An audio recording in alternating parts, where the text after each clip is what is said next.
Alright, Sistas fans, this will be the review for Season 3, Episode 5, Life, Soul, and Heart. And as soon as I saw the title, why didn't I instantly think about Don Cornelius' Peace, Love, and Soul from Soul Train? But last night's episode, I would give it a 7 out of 10. I thought it was pretty, kind of like the Oval. It had its moments. It definitely had moments that made me laugh. Gotta shout out Pam and Fatima. Yes, Pam and Fatima. I feel like they were the best characters of the night. Don't get me wrong, the one Fatima scene we had with Zach and Fatima on the phone was great as always. But I think this episode just yet showed us again that Fatima on her own is such a great character. It doesn't always have to be with Zach. It's her interactions with other people that makes fans, you know, just so, just love her that much more. You know, from Hayden in the parking lot to the kind of standoffish moment on the phone with Karen. It was good stuff. But yeah, if you saw me on Twitter, I could not make it till 9 o'clock. I closed my eyes around 8:15, woke up around 9:20, and I like, you know, okay, I'm not going to watch it. I'll just catch it on a rerun, or I'll watch it online. So next thing you know, wake up again around 10:15. I watched the episode, did my notes, put out some tweets, then did a live stream. Went pretty well. But I think I might have to do a separate video about people who call me a Karen hater. I don't know. That'll be its own thing. But for now, let's talk about the episode. What did you think? Do you agree with my score of a 7 out of 10? I do feel like, for the most part, the bank scenes, we got too many of them, and I didn't care for any of them at all. But let's start the episode out where we left off. Danny holding Logan on the opposing end of a knife. And this man tries to explain that he's an undercover cop working at the airport, and that the girl, the scared girl that Danny saw, was rescued and sent back to her parents. And basically from there, you know, he tells Danny not to tell anyone he's undercover in order to avoid his entire operation being messed up.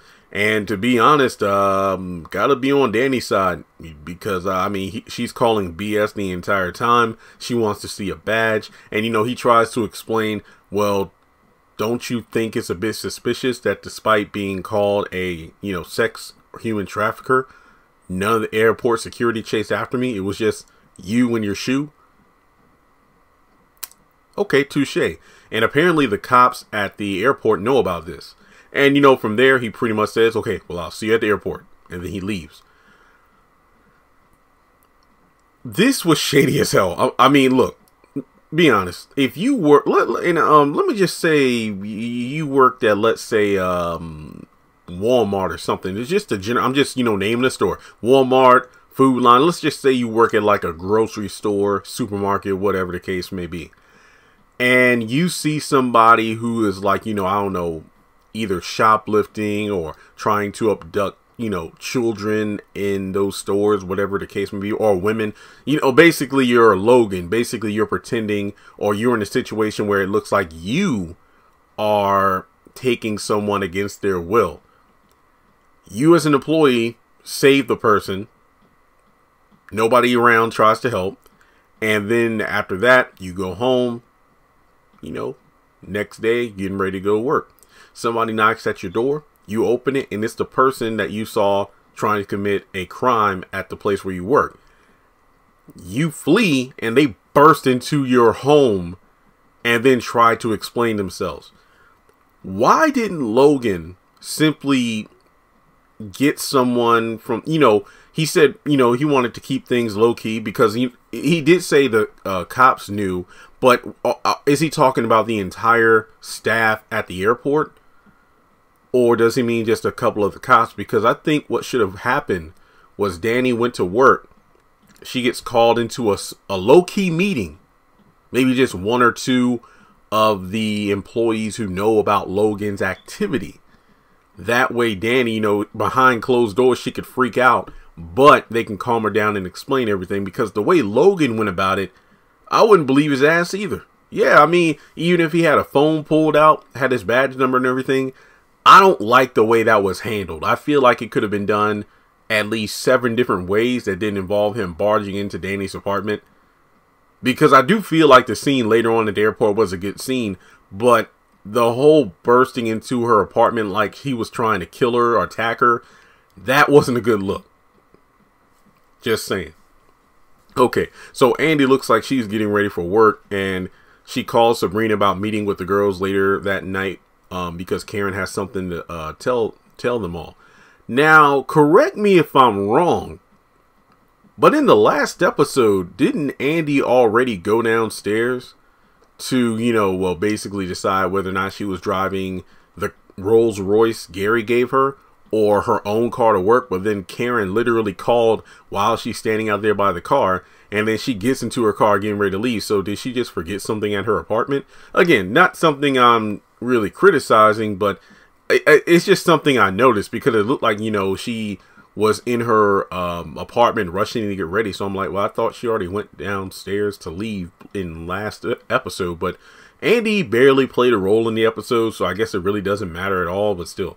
But in any case, it's kind of funny because Andy asked Sabrina if she can call Danny for her in order to avoid being cussed out. So from there, because, that's pretty much Danny's thing. Anytime the girls say, hey, we're going to meet up to do a girls' night, or somebody has to say something, Danny going to fly off the handle. So Sabrina calls Danny, and before she can even get the word, actually, Danny calls Sabrina before Sabrina can call her, and before Sabrina can get the words out about the girls' night, Danny, basically is still in shock over what happened with Logan and explains everything that happened there.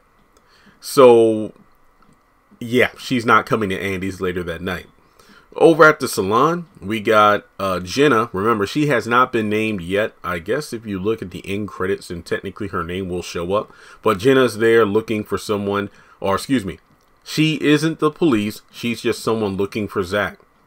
And she tried to bluff Karen, saying, hey, I know you went to go see him yesterday. And Karen was like, no, I didn't.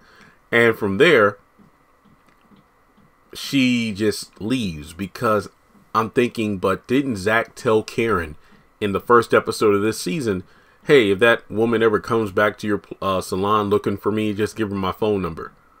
Now, the argument is Karen looking out for Zach, or is Karen just trying to be nosy and use this as an excuse to contact him? It just doesn't make sense to me at all. But Pam is going to write down her license plate number and basically do some investigating of her own because she knows somebody at the precinct or something along those lines. Now, from there, Karen's like, hey, I gotta go work on my taxes. And, Pam isn't, shy about saying, oh, yeah, with all that money Zach gave you. Thankfully, Pam is, what? Even though I get it, that it could be annoying and nosy, at least Pam recognizes that, yeah, Zach actually did give her money, because that seems to be something everybody forgot about. $77,000 is a lot of money. I guess Zach isn't saying anything about it due to the fact that he paid Karen what, quote unquote, he owed her. So yeah, it's like as soon as he paid that, he was done. But it's just crazy to me because the next line, Karen mentions that she's planning to get a house. Now, Karen feels like she was me in this episode between getting my taxes done, because ironically enough, my last piece of paperwork came in the mail yesterday that I need to do my taxes. And then, well, we all know about me trying to get a house. So I'm like, damn, Karen, we're on the same wavelength here. But I'm thinking because of what, my place is too small and this and that. And then she mentions the baby and everything. And then Pam jumps on the conversation. And before the conversation can really go further, because Karen doesn't want anybody else to hear, what are you talking about, girl? The only other employee up in here is that dumb woman in the back, and she's been folding the same towel for over an hour. I don't know why, but Pam was just on fire tonight. Or excuse me, last night in the episode, she just had one banger after another. And if you go back and rewatch that scene, that woman really is folding the same towel over and over again.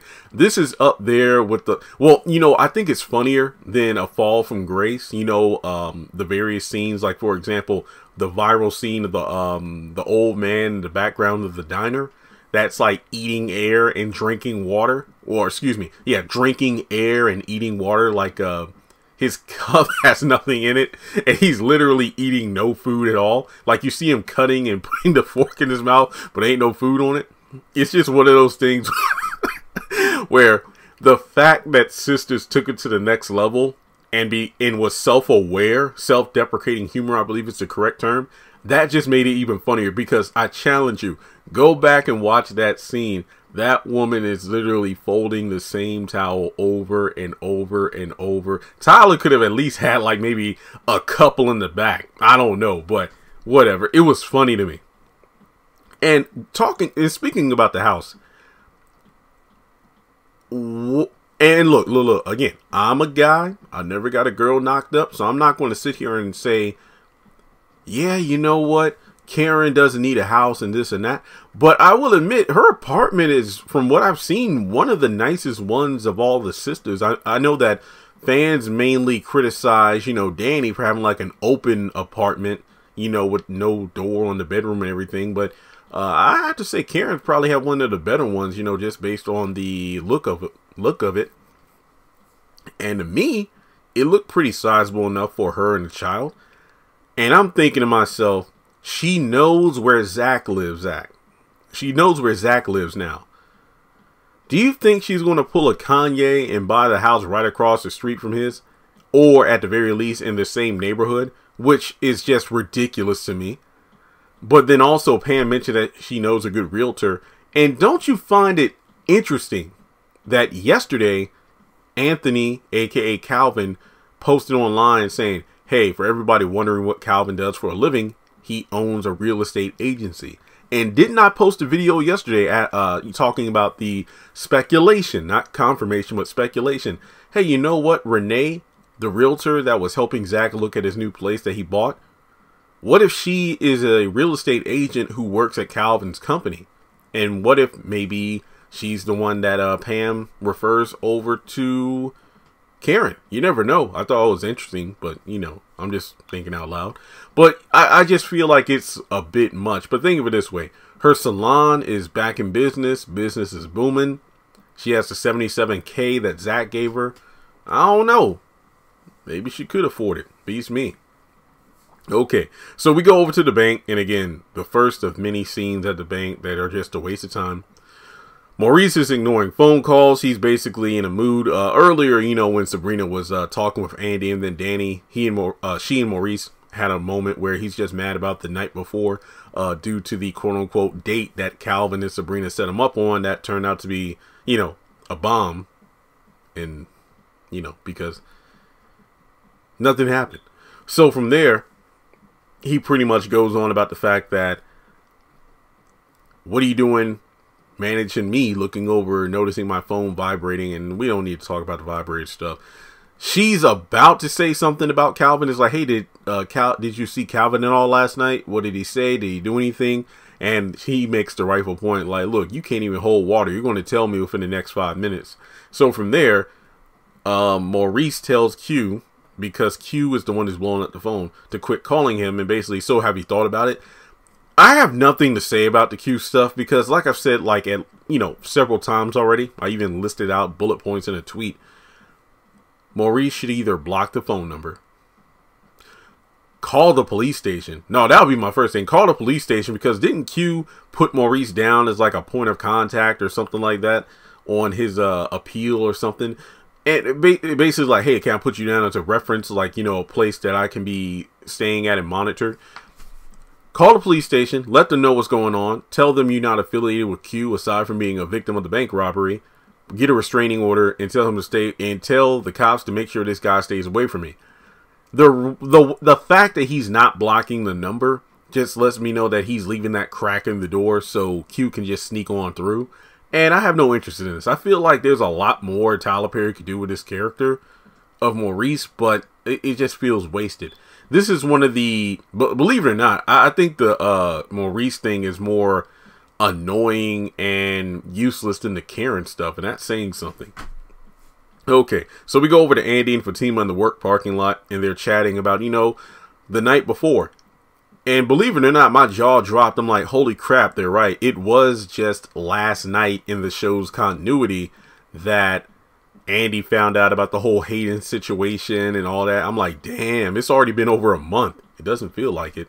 But in any case, you know, she's talking about, oh, Zach is perfect.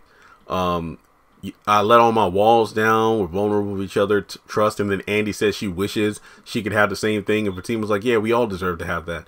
And I'm thinking to myself, well, Andy, I'm not saying you don't deserve it, but you're really not putting yourself in situations where that's a thing. You are purposefully staying with someone who's manipulative, dishonest. He bruised your ribs. I mean, he's a cheater. It's like you see,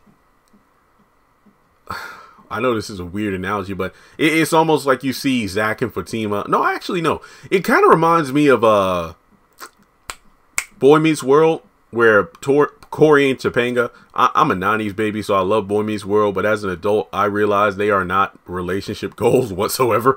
But basically, Sean, Corey's best friend, always wanted a Topanga. And you know what? We thought it would be Angela, but nope. Interracial relationships never made it on that show, it seemed. But regardless, it's just crazy to me that Sean always he was the womanizer. You know, he was the ladies' man while Corey wasn't. But then as soon as Corey got with Topanga and he had a solid relationship, all the girls Sean went out with, it was like, nah, fam, I want me a real one like Topanga.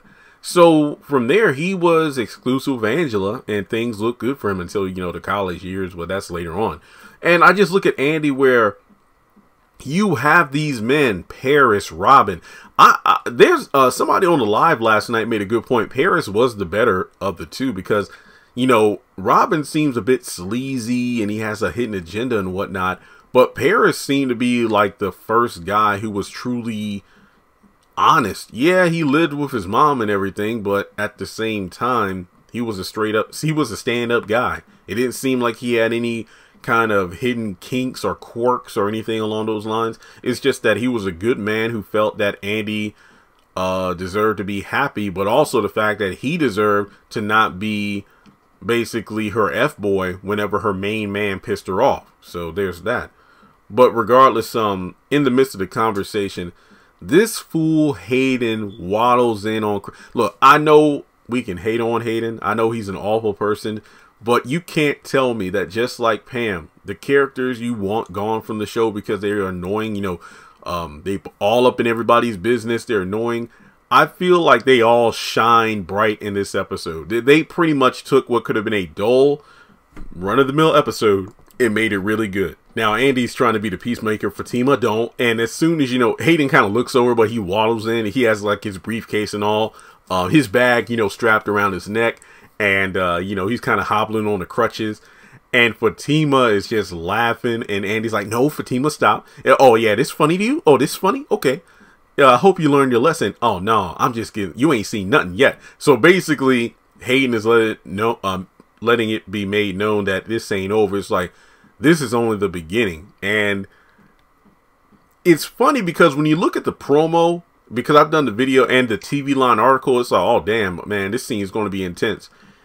Yeah, it had its moments, but this scene was more comedy than anything else. It really was. So basically,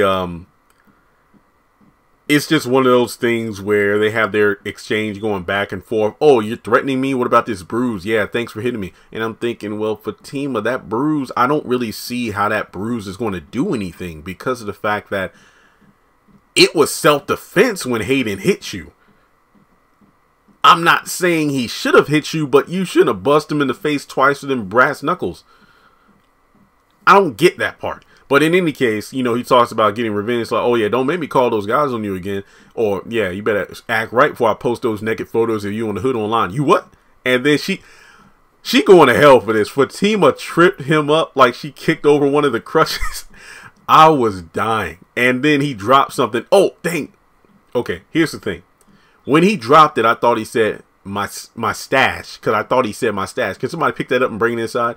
But no, he said, like, you know, his let me see if I can go back. Yeah, I found. He said, oh, make me drop my strap. I thought he said stash or strap. I didn't know that was like a code name for like drugs, because as soon as he wobbles into the you know, the office, he was like, oh, actually, they did a close up of it, and I'm like, wait a minute, is that like a, you know, a wrap full of drugs or something? It looks like a white sausage link. I didn't know, but no, it was actually mentioned to me. I was tagged on Twitter because here I put out a tweet. I'm like, oh man, Hayden dropped his stash. Could that be weed? And I'm thinking, what about Mike on Bruh? Because if you watch Bruh season 2, we find out Mike has a coke and, well, pretty much just crack and coke. He has a drug addiction that started at the law firm, basically because it was a way for him to unwind because of the stress of the job. And I'm like, well, we know that both Hayden and Mike work in the same department of the law firm in regards to like money, taxes, basically financial lawyers. And perhaps, you know, being the only brothers that work at the law firm, it's possible that, you know, Hayden and him kind of hit it off. And, you know, when Mike was kind of new to the game, I'm guessing that Hayden was there maybe a little bit longer. He's like, hey, man, here's how I unwind. And then he introduced him to drugs. And then that's how he started his addiction. But no, I was like, oh, man, this is going to be a great video. We're kind of maybe tying into Bruh. This is great. But somebody's like, no, Crystal, a.k.a. Fatima, did confirm on Twitter that what happened was Hayden dropped the strap off of his crutch. So that strap, or that like cushion that goes under your armpit when you're on crutches, that's what fell over on the ground. And I'm thinking to myself, ain't this a bit? That's like 2 theory videos down the drain. But part of me feels like that's was improvised. I feel like it was improvised because of the way like they panned in on the, or zoomed in on the strap when they walked away. It wouldn't surprise me if that part was improvised. And again, this was a hilarious scene because it was really demonstrating to the fans that, okay, these two are still going to go at it, but we're going to have fun, you know? So I loved it. All right, so at the airport, Logan is flirting with Danny, basically giving her his backstory. You know, hey, it's been 6 years. I've been working in law enforcement after coming out of the military. And they had their back and forth, but he eventually kind of breaks down her first barrier, which is the fact that she respects and thinks it's great that he's doing something like he's doing undercover in order to save people in human trafficking, because it's a sad thing, man. It really is, to think about women, kids, and men, just basically people in general being scooped up off the street and put into that dark, quote unquote industry underground. And it's ridiculous because it happens in plain sight too. So, you know, just be safe out there, seriously. But aside from that, he eventually gets to the point where he gives her his phone number so they can go out on a date later that night. And speaking of breaking down walls and barriers, we go over to the bank again, and Sabrina is in her office and Calvin comes in, and he pretty much, before he can explain his outburst the night, well, actually last night in the restaurant, Calvin pretty much listens as Sabrina says, I know it's about you proving your, you know, your masculinity and whatnot. Go on. It's like, yeah, you want to show me that you're able to protect me and you're able to handle yourself after the Jacoby thing. And it's like, no, it's not, because I was disrespected. He disrespected me. And even if you weren't there, I would have done what I did that night. And I'm just thinking to myself, Sabrina, are you listening to what this man is saying? I mean, there have been a few times where this man has literally yelled and, you know, blew his stack. I think the worst one was when he got drunk towards the end of season 1, saying that he ought to knock her ass out. And then last season when he was in the bank and he was pissed off about the whole money situation. And I will admit, yeah, Sabrina was foul for not helping him out, but he grabbed her, and then that's when Jacoby knocked his ass out. So now he's basically saying, hey, Sabrina, and this is what I got from the situation. Calvin's saying, this ain't got nothing to do with you. It's the fact that I was disrespected. Basically saying that anytime I'm disrespected like that, I'm going to go off. I'm going to make a scene. I don't care who's around.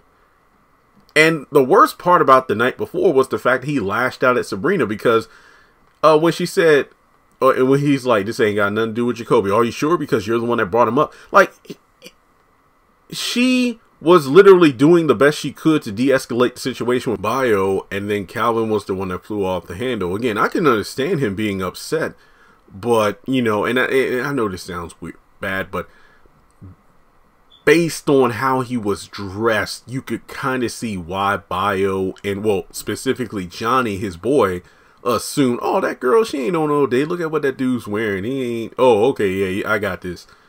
But the way he acted a fool, and I'm not saying Bio was in the right for what he did, but he did apologize 3 times before Calvin said F you, and then the fight broke out. So Sabrina eventually is like, you know what, fine, I will go on a date, because Calvin's like, let's try this again. Yeah, we're not going to the same restaurant. You embarrassed me up in there. And I'm going to drive. You know, you're not going to pick me up. That way I don't get left again. Because she's like, you embarrassed me. You left me. I don't even know why Sabrina is giving Calvin the time of day, because there have been plenty. And I'm not saying Sabrina has been right. These two have never been a couple, but throughout the duration of their quote unquote relationship, she's done a lot of foul too. But the way Calvin just showed his ass up in that restaurant, that just shows you the kind of man he is when he gets pissed off. And like he said, even if you weren't around, if I'm disrespected like that, that's how I would have acted. So Sabrina, just fine. If you want to go out with him again, go out with him. But it's just really messed up because, ironically enough, later in the episode, not even just later in this episode, but going back to last week, it's funny that Calvin showed his ass like that, basically showing his quote-unquote ugly side. And that's the same thing that Karen is trying to get Aaron to show her. So, I don't know. All right, now let's go over to Tanya and Preston, who arrive at the salon. And Tanya mentions that, you know, it's Preston's fault that her hair got wet the night before. But they never explain how. I don't know. Was it sex? Did they have a shower scene like Fatima and Zach? I mean, I thought it would have been something like comical, like they had a date, but then they went to like the farm or something. I don't know, just something along those lines. And maybe she got wet due to the horses or something. Again, I'm just guessing here, but to be honest, just the little scene between these two at the salon has me thinking, damn, I'd rather follow these two in their relationship than his thing with Danny, because all they do is hang around her apartment and have sex. So I don't know, but it's about getting her hair done. And the way Karen is acting surprised, kind of is like, you know, yeah, he insisted I come here because you could, you know, do my hair again. Oh, is that right? Well, I mean, is Tanya not a regular customer? Or is she like a new customer because, you know, maybe she never went to Karen's before. She went to another salon. And then Isaiah opened up and she went to him. And then, of course, he got closed down due to Pam. And now she's trying Karen, you know, for the second time, the first time being the date with Preston. Again, I don't know, but why is Karen being so suspicious? So after, you know, it's arranged that Tanya can get her hair done, Karen pulls Preston to the back to basically ask, what are you doing here with her? What do you mean? Just to get her hair done. You saw how it got messed up. Well, if you're using her, what, do you want me to call Danny to tell her that you're here at the salon? No, why would I want you to do that? Well, just so you know, using her to get Danny jealous is going to work. I'm not using her to get jealous. Okay, fine, you can go. What kind of shit is that? And then I mentioned it on Twitter. Go back to the episode where Danny has Karen and Zach over at her place. And then that's the whole, you need to tell me what I need to hear so I can move on. Remember, okay, last night, Karen accused Preston of using Tanya to make Danny jealous. Just like Karen was like, are you sure you ain't using her to make me jealous? In regards to Zach using Fatima to make Karen jealous. And then Zach was quick to say, oh, like you using a preacher to make me jealous? Karen's shocked look was on her face for like 30 seconds before she said no. Karen, sit your ass down. This has nothing to do with you. Just because you haven't had a man who isn't afraid to care his woman to, like, I don't know, either go shopping or go to the hairdresser, doesn't mean there isn't a man out there that wouldn't do it. I mean, hell, remember when Preston first got over to the salon, he was like, hey, do you need me to pay for your hairdo? I mean, what the hell is this, Karen? I mean, your business is doing good again. What you doing questioning your customers? Hell, it might get to the point where President be like, hey, you know what? Can you not go to her anymore? Let's go to another place across town because this girl tripping. This is the same level of ridiculousness as when Zach started going to the bank and then found out Sabrina worked there. It's like, oh, damn, now you want to tell my business. That's exactly what's going on here. That's exactly what's going on here. All right. So she gets on the phone to call Zach about this quote unquote mystery woman. It's like, you know what? Zach ain't calling me about this woman. Well, how is Zach going to call you about this woman if A, he doesn't know who this woman is, B, the woman doesn't know where Zach is, C, he said, hey, if this woman ever comes around again, just give her my phone number. The only reason Karen should be calling Zach is to say, hey, that woman did come over again and I gave her the phone number like you asked. I don't know what it's about, but hey, just be on the lookout for the phone call. If that was the reason, or if she was going to call Zach, that's the only reason she should be calling him. But what happens? Fatima answers the phone and she got her work voice. I love it because she's answering the cell phone like, you know, she's answering the work phone. So basically, there's a brief exchange, if you will. Hello, is this Zach? No, it's not. He's not available right now. Who's this? It's Karen. Oh, okay. Wait, Fatima? Yes, it's Fatima. Where's Zach? Like I said, he's not around. I don't believe you. Well, I don't know how he was with you, but around me, he's not around his phone all often. So it's funny. And it's like, well, I'll tell him you called. Thank you. And okay, all I'm thinking is, Karen, keep talking shit. All it takes is one phone call, one text, and Fatima can have somebody waiting outside of that salon for you. I feel like she would probably have like a woman this time as a client, somebody that comes in around closing time, and when it's time to, you know, close shop, pay, whoop your ass, and leave you naked out on the hood of your car. That's all I'm saying. You better watch out. But in any case, she ends up calling Zach to basically let him know about the Karen situation. She's hey, I ain't got nothing to say to Karen. Well, she said it was important. Everything is important with Karen. And I'm like, ain't that the truth? So from there, it turns out that they have each other's phone. And I was right. I did the video. I'm like, why does Fatima have Zach's phone? Turns out they got the same case. I told y'all. I made the screenshots and everything. I'm like, look, I know these might not be the best shots, but they're the best shots of the phone I can get. And they kind of look the same. It's due to the phone case. I don't know why, but I thought this was just a cute thing. So basically, Zach is like, hey, I don't need to come by to get your phone. Because I'm thinking to myself, Zach, please do not go to that law firm. Because I'm thinking if he goes to the law firm to get his phone, that's when he's going to see Hayden and then all hell's going to break loose. But no, later on we find out he has a backup phone. I don't know why, but in any case, he's like, let's exchange passcodes. And Fatima's like, and I wrote him down. She's like, Tima898. And then, okay, wait, what? You ain't gonna give me your, he doesn't want to give up his code too. Oh, wait, it's like that? But then he, is about to get off the phone, but he's like, wait, 1045, and it's the right code. So as soon as they get off the phone, this man tries the code. This is a fake passcode. It be your own people, man. Well, hey, it's a good thing I got it's a good thing I got a backup phone. And it's like, hey, don't be going through my phone. Who the hell is Angie? Like, she says that when the phone call is over. I don't know why, but this scene, just that moment, I'm like, I feel like I'm really going to enjoy their spin-off series when it comes out.